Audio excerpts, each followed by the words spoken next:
and we're hearing this over and over. Help us understand what this means. What's going on?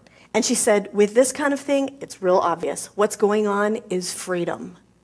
Freedom is the biggest motivator to a kid once they reach that preteen and teenage threshold, way more than parents, way more than peers. And we studied this on the survey, and here's what we found. If you ask who's more, studies have often said, who's more influential to you?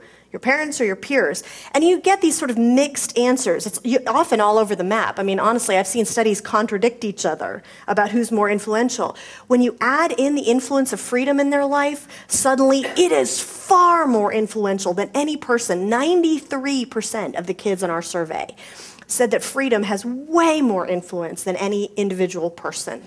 And that what is going on, the psychotherapist we talked to, her name was Dr. Julie Carberry, and she said, freedom is like cocaine to a teenager. Think about it. It's intoxicating. It feels so good because they've never had it before, right? If they wanted to do anything, they had to ask you. If they wanted to go to soccer practice, they had to get a ride. And now, they can drive themselves. It's this intoxicating, wonderful feeling. And here's the key for you guys to be aware of. It feels so good, they can't get enough of it. They want more and more of it. Okay, that's why she said it's like cocaine to a teenager, okay? They want more and more of it, and they're terrified of losing it. And this is one of the things that is the most explanatory for many of the confusing behaviors you see from your preteen and teenage kids, is because why are they reacting in this way? Okay, they're often reacting in a certain way because they are terrified you are going to take their freedoms away. Now, what is freedom to a kid? And this is actually fairly important to realize.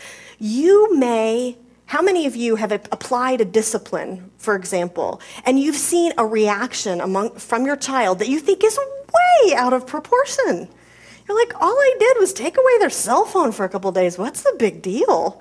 For example, all I said is they couldn't go on MySpace for a few days. What's the big deal? And they're having this, they've turned into, I don't know who they've turned into, but you see their hair standing on end and they get so upset.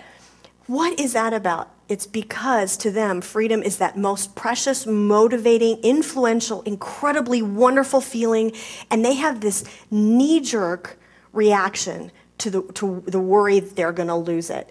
And partly, not just this internal reaction, but partly there's an external thing going on, because as you all can probably remember from when you were teenagers, I certainly do, the worry about losing touch with people and being a social outcast is huge. And that's all part of the freedom too. But what looks like freedom? You know what? Find out, here's the to-do on this, is to talk to your kids and find out what really are the most influential, motivating freedoms for them.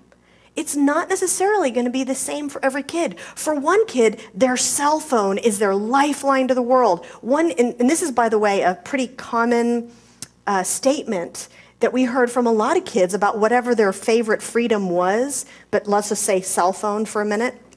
As one guy said, now listen closely, okay, to what he said. We heard this a lot. When I got my cell phone, I felt like a real person for the first time. Now just think about that for a second and think of how terrifying it must feel to feel like you're going to lose that feeling. Now, you may think it's completely illogical. Set that worry about it being completely illogical aside for a minute, because we all know that you can't necessarily say that logic really matters in terms of if they're feeling something, they're feeling it. You can help them think through why that may not be the right feeling, but you do have to deal with the fact that the reality is this is how they perceive life. This is how they perceive it, and it's important for you to know it. Okay, so the most important freedom to them, what makes them feel like a real person? What makes them feel like they're suddenly out there connected to the world without you as a middleman, and they're able to do things on their own? Some kids, it's going to be the cell phone. Some kids, it's going to be the car. Some kids, it's going to be, MySpace and email. Some kids, it's going to be something different. It's going to be different for every kid. But just realize that they may be having a reaction to this that you might not expect. So One of the things we found, find what is most important and most motivating for your child, and realize that removing that is to them the nuclear bomb of discipline. That will be the nuclear bomb to them. And so sometimes that nuclear bomb is going to be necessary. And you need to use it as such because that's how they perceive it. So one of the things I realized when we were talking to all these kids is that most of us as parents, if there is an infraction, if they've broken a rule, if you've said not to do something, they've done it, or vice versa, most of us have probably 5 or 6 different types of things that we could do as a consequence for a given infraction.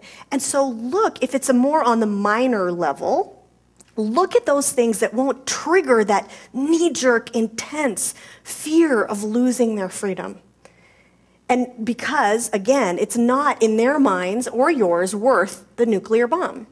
And use the nuclear bomb for when it's necessary.